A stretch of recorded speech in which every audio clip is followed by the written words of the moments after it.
بسم اللہ الرحمن الرحیم الحمدللہ والصلاة والسلام علی رسول اللہ وعلی آلہ وصحبہ ومن والاه بعد۔ محترم ناظرین و ناظرات، آج کی تراویح کے پہلے سوا پارہ یعنی سورہ فاتحہ اور سورۃ البقرہ کی آیت 1 تا 176 کا خلاصہ پیش کیا جاتا ہے۔ پہلے پارے کا آغاز سورہ فاتحہ سے ہوتا ہے۔ اس سورت کو ام الکتاب بھی کہا جاتا ہے۔ بسم اللہ الرحمن الرحیم سے اس کی ابتدا ہوتی ہے۔ ہر قابل ذکر کام کا آغاز بسم اللہ سے ہونا چاہیے، اس میں خیر و برکت ہوتی ہے، کام صحیح رخ اختیار کرتا ہے، شرور و فتن سے انسان محفوظ رہتا ہے۔ جو کام بسم اللہ کے بغیر شروع کیا جائے وہ ادھورا رہتا ہے۔ سورۃ الفاتحہ دراصل ایک دعا ہے بندے کی جانب سے، اور قرآن مجید اس کا جواب ہے خدا کی جانب سے۔ بندہ دعا کرتا ہے اور آغاز میں اس کی حمد و ثنا کرتے ہوئے اس بات کا اعتراف کرتا ہے کہ خدایا، دنیا میں جہاں جس چیز اور جس شکل میں بھی کوئی حسن کوئی کمال ہے تو تیری ذات ہی اس کا اصل سرچشمہ ہے۔ تو ہی ہمارا مالک، آقا، مربی، فرما روا، حاکم، مدبر اور منتظم، نہایت مہربان اور با اختیار منصف اور ان سب معنوں میں کائنات کا رب ہے۔ لہٰذا ہم تیری ہی پرستش کرتے ہیں، تیری ہی بندگی اور اطاعت کرتے ہیں اور صرف تجھی سے مدد طلب کرتے ہیں۔ لہٰذا سیدھے راستے کی طرف ہماری رہنمائی فرما، جس پر ہمیشہ تیرے منظور نظر انعام یافتہ بندے چلتے رہے ہیں، جو معتوب نہیں ہوئے، جو بھٹکے ہوئے نہیں ہیں۔ جواب میں پروردگار پورا قرآن اس کے سامنے کھول کر رکھ دیتا ہے کہ یہ ہے وہ ہدایت و رہنمائی جس کی درخواست تو نے مجھ سے کی ہے۔ سورۃ الفاتحہ کے بعد سورۃ البقرہ کا آغاز ہوتا ہے۔ آغاز میں بتایا گیا ہے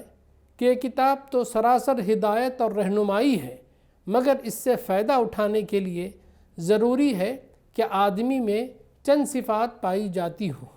ان میں اولین صفت یہ ہے کہ آدمی پرہیزگار ہو، برائی سے بچنا چاہتا ہو اور بھلائی کا طالب ہو، غیب پر یعنی بن دیکھے خدا کی ذات و صفات، ملائکہ، وحی، جنت، دوزخ پر ایمان رکھتا ہو، عملی اطاعت کے لیے آمدہ ہو جس کا اولین مظہر نماز ہے، اور وہ تنگ دل اور زرپرست نہ ہو بلکہ مال میں خدا اور بندوں کے حقوق ادا کرنے کے لیے تیار ہو، قرآن اور تمام پچھلی کتابوں کو مانتا ہو اور یوم آخرت پر یقین رکھتا ہو، دنیا میں خود کو ذمہ دار اور خدا کے آگے جواب دہ سمجھتا ہو۔ سورت کے آغاز میں 3 گروہوں کا ذکر کیا گیا۔ نمبر 1، ایمان لانے والوں کا گروہ، جن کا اللہ، یوم حساب، قرآن اور سابقہ کتب پر ایمان ہے، اور جو نمازوں کو قائم کرنے والے اور زکوٰۃ ادا کرنے والے ہیں۔ نمبر 2، کافروں کا گروہ، جو کسی بھی طور پر ایمان اور اسلام کے راستے کو اختیار کرنے پر تیار نہیں ہے۔ تیسرا گروہ منافقین کا گروہ ہے، جو بظاہر تو ایمان کا دعوے دار ہے لیکن ان کے دلوں میں کفر چھپا ہوا ہے۔ پھر تمام انسانوں کو مخاطب کر کے انہیں بندگی رب کو اختیار کرنے اور اس قرآن پر ایمان لانے کی دعوت دی گئی۔ گمراہی کا ایک بڑا سبب بیان کیا گیا کہ جو لوگ اللہ سے کیے ہوئے عہد کو توڑ دیتے ہیں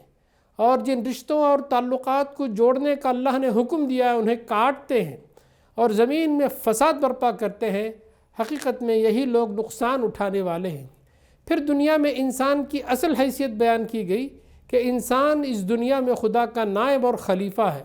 نائب اور خلیفہ ہونے کی حیثیت سے اس کا کام صرف اپنے مالک کی رضا اور خوشنودی کو مقصود بنا کر اسی کی مرضی اور منشا کے مطابق کام کرنا ہے اور زندگی کا نقشہ تیار کرنا ہے۔ اس کے لیے اللہ نے اسے ضروری علم، سمجھ، صلاحیتیں، قوتیں اور قابلیتیں، انتخاب کی آزادی اور ہدایت کا سامان عطا کیا ہے، اور تمام مخلوقات پر اسے فضیلت بخشی گئی ہے۔ آدم، حوا اور ابلیس کا واقعہ بیان کیا گیا۔ اللہ تعالیٰ نے فرشتوں کو حکم دیا کہ وہ آدم کے سامنے جھک جائیں۔ فرشتوں میں چونکہ سرکشی نہیں ہوتی اس لیے تمام فرشتے آدم کے سامنے جھک گئے، تاہم ابلیس نے آدم کی فضیلت کو تسلیم کرنے سے انکار کر دیا۔ اس تکبر پر اللہ تعالیٰ نے ابلیس کو ذلیل و خوار کر کے اپنی رحمت سے دور فرما دیا اور آدم کو ان کی اہلیہ کے ساتھ جنت میں آباد فرمایا۔ ابلیس نے اس موقع پر اس عزم کا اظہار کیا کہ وہ رہتی دنیا تک آدم علیہ السلام اور ان کی ذریت کو راہ ہدایت سے بھٹکانے کے لیے سرگرم رہے گا۔ جنت میں اللہ نے آدم و حوا علیہ السلام کو آزمائش کے لیے ایک کام سے منع کیا، مگر دونوں شیطان کے بہکانے پر اللہ کے حکم کو بھلا بیٹھے اور وہ کام کر ڈالا جس سے منع کیا گیا تھا۔ اللہ نے شیطان، آدم علیہ السلام اور حوا علیہ السلام تینوں کو دنیا میں بھیج دیا۔ آدم و حوا علیہ السلام کو اپنی غلطی کا احساس ہو گیا اور انہوں نے توبہ کی، اللہ نے انہیں معاف کر دیا۔ اللہ نے زمین میں انہیں بھیجتے ہوئے بتایا کہ جو کوئی ہدایت میری طرف سے تمہارے پاس پہنچے تو جو لوگ بھی میری اس ہدایت کی پیروی کریں گے ان کے لیے کسی خوف اور رنج کا موقع نہ ہوگا، وہ جنت کے مستحق ہوں گے، اور جو اس کو قبول کرنے سے انکار کریں گے اور ہماری آیات کو جھٹلائیں گے وہ آگ میں جانے والے لوگ ہیں جہاں وہ ہمیشہ رہیں گے۔ اس کے بعد دنیا کے دو بڑے مذہبی گروہوں یعنی یہودیوں اور عیسائیوں پر اللہ تعالیٰ نے اپنے احسانات اور انعامات کا ذکر بھی کیا ہے، اور ان کی نافرمانیوں اور ناشکریوں کا بھی۔ ان پر اللہ تعالیٰ نے من و سلوہ اتارا، دھوپ سے حفاظت کے لیے بادلوں کو ان پر سایہ فگن فرمایا، بنی اسرائیل کے 12 قبیلوں کے لیے 12 چشمے جاری فرمائے، لیکن انہوں نے ناشکری کی روش اختیار کی۔ ان کو تورات و انجیل عطا کی گئی تھی، انہوں نے شیطان کی پیروی میں دنیا کے عارضی فائدوں کے خاطر اپنی خواہشات نفس کو پورا کرنے کے لیے اللہ کی ہدایت میں کمی بیشی کر دی اور اللہ کی کتابوں میں رد و بدل کر ڈالا، اور اب قرآن مجید اور رسول اللہ صلی اللہ علیہ وسلم کی رسالت کو ماننے سے انکار کرتے ہیں۔ پھر ان کے دیگر گمراہ کرنے والے عقیدوں کا ذکر کیا گیا اور مسلمانوں کو تنبیہ کی گئی کہ وہ ان کی جیسی حرکتیں نہ کریں ورنہ وہ بھی گمراہ ہو جائیں گے، اللہ کے غضب کے مستحق بنیں گے اور قرآن سے کوئی ہدایت نہ پا سکیں گے۔ حضرت موسیٰ علیہ السلام اور ان کی قوم کے کئی اہم واقعات بیان کیے گئے اور بتایا گیا کہ کس طرح انہوں نے اللہ کے احکام کو ہیلوں بہانوں سے ٹالا، کج بحثیاں کی، اللہ کے انعامات کی بار بار ناشکری اور احسان فراموشی کرتے رہے، انبیاء علیہ السلام کا ناحق قتل کیا، سبت کا قانون توڑا، ظلم و عدوان کے مرتکب ہوئے، تو بالآخر ان پر اللہ کا غضب ٹوٹ پڑا، ذلت و مسکنت ان کا مقدر بن گئی، ان کے چہرے مس کر دیے گئے، وہ اللہ کی لعنت کے مستحق ٹھہرائے گئے۔ چونکہ بنی اسرائیل کو اہل مصر اور اپنی ہمسایہ قوموں سے گائے کی عظمت اور تقدیس کا اور گاؤ پرستی کے مرض کی چھوت لگ گئی تھی، اور اسی بنا پر انہوں نے مصر سے نکلتے ہی بچھڑے کو معبود بنا لیا تھا۔ اس لیے ان کو حکم دیا گیا کہ گائے ذبح کریں اور اس کے گوشت کے ایک ٹکڑے سے مقتول پر ضرب لگائیں۔ اس طرح ایک کرشمہ اور 2 کام ہوئے، ایک اللہ کی قدرت کا ایک نشان دکھایا گیا اور دوسرے یہ کہ گائے کی عظمت و تقدیس اور اس کی معبودیت پر ایک کاری ضرب لگی کہ اس نام نہاد معبود کے پاس اگر کچھ بھی طاقت ہوتی تو اسے ذبح کرنے سے ایک آفت برپا ہونی چاہیے تھی، نہ کہ ذبح ہونا الٹا اس طرح مفید ثابت ہو۔ اہل کتاب کو تنبیہ کی گئی کہ تم کتاب کے بعض احکامات کو جو تمہاری خواہش کے مطابق ہو مانتے ہو، اور جو تمہارے خواہش کے مطابق نہ ہو ان کو ماننے سے انکار کرتے ہو۔ تمہاری اس روش کا بدترین بدلہ دنیا میں ذلت و خواری اور آخرت میں سخت عذاب ہے۔ جب بنی اسرائیل پر اخلاقی اور مادی زوال کا دور آیا اور غلامی اور جہالت اور افلاس اور ذلت و پستی نے ان کے اندر کوئی بلند حوصلگی نہ چھوڑی تو ان کی توجہات جادو ٹونوں اور طلسمات اور عملیات اور تعویذ اور گنڈوں کی طرف مبذول ہونے لگے۔ وہ ایسی تدبیریں ڈھونڈنے لگے جن سے کسی مشقت اور جد و جہد کے بغیر محض پھونکوں اور منتروں کے زور سے سارے کام بن جایا کریں۔ اس وقت شیاطین نے ان کو بہکانا شروع کیا کہ سلیمان علیہ السلام کی عظیم الشان سلطنت بھی انہی منتروں کا نتیجہ تھی، تو یہ لوگ ان ٹونے ٹوٹکے اور منتروں پر ٹوٹ پڑے۔ پھر نہ کتاب اللہ سے انہیں کوئی دلچسپی رہی اور نہ کسی داعی حق کی آواز انہوں نے سن کر دی۔ اسی وقت آزمائش کے طور پر بابل میں اللہ نے 2 فرشتوں کو انسانی شکلوں میں بھیجا، اور انہوں نے بھی جادو کے بازار میں اپنی دکانیں لگائی اور لوگوں کو جادو بھی سکھاتے تھے اور جادو نہ سیکھنے کی تلقین بھی کرتے تھے۔ اس واقعے کو تفصیل سے بیان کیا گیا ہے اور امت مسلمہ کو اس سے درس عبرت پر ابھارا ہے۔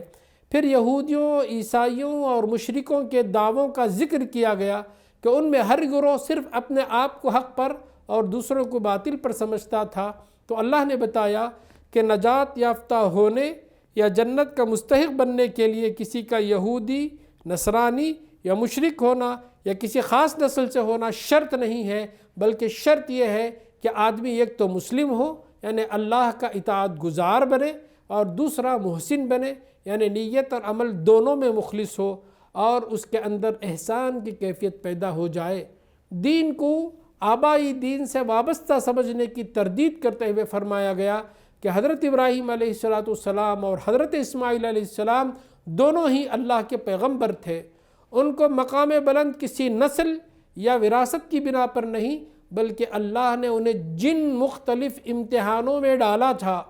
ان میں کامیاب ہونے پر تمام انسانوں کی امامت اور پیشوائی کا منصب انہیں عطا فرمایا، اور آئندہ کے لیے بھی یہی قاعدہ مقرر کیا۔ اس موقع پر ان کے ہاتھوں کعبے کی تعمیر کا ذکر کیا گیا اور بتایا گیا کہ اس موقع پر حضرت محمد صلی اللہ علیہ وسلم ان کی مانگی ہوئی دعا کا مظہر ہے،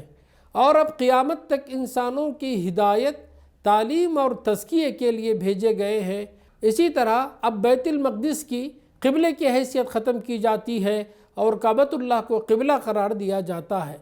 آیت 152 سے 160 میں امت مسلمہ کو منصب امامت پر مامور کرنے کے بعد اسے ضروری ہدایت دی جا رہی ہیں۔ ان کو بتایا گیا کہ جس منصب پر تمہیں فائز کیا گیا ہے وہ کوئی پھولوں کا بستر نہیں ہے، بلکہ وہ ایک عظیم الشان اور پرخطر خدمت ہے جس کا بار اٹھانے کے ساتھ ہی تم پر ہر قسم کی مصائب کی بارش ہوگی،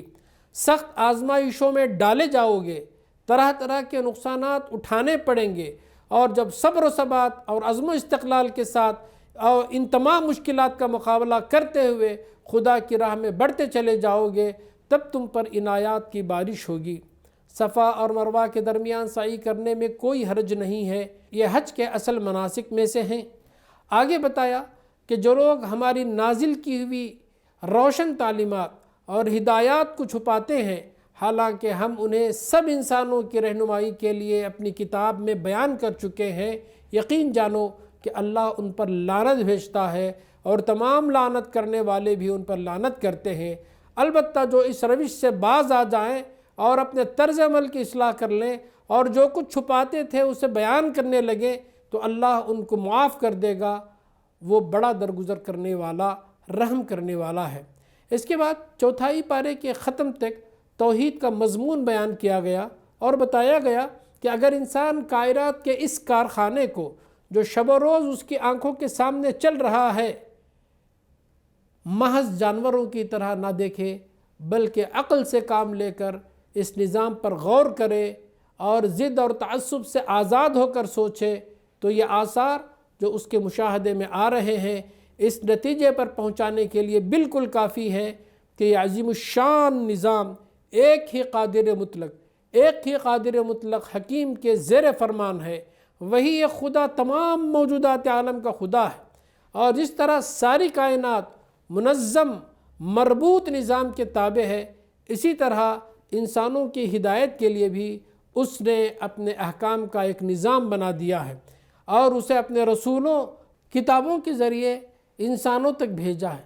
اور وہ ایک ہی ہے جو ہر زمانے کے لیے ایک کتاب، ایک رسول اور تمام انسانوں کے لیے ایک نظام فکر و عمل بھیجتا رہا ہے۔ وآخر دعوانا ان الحمدللہ رب العالمین۔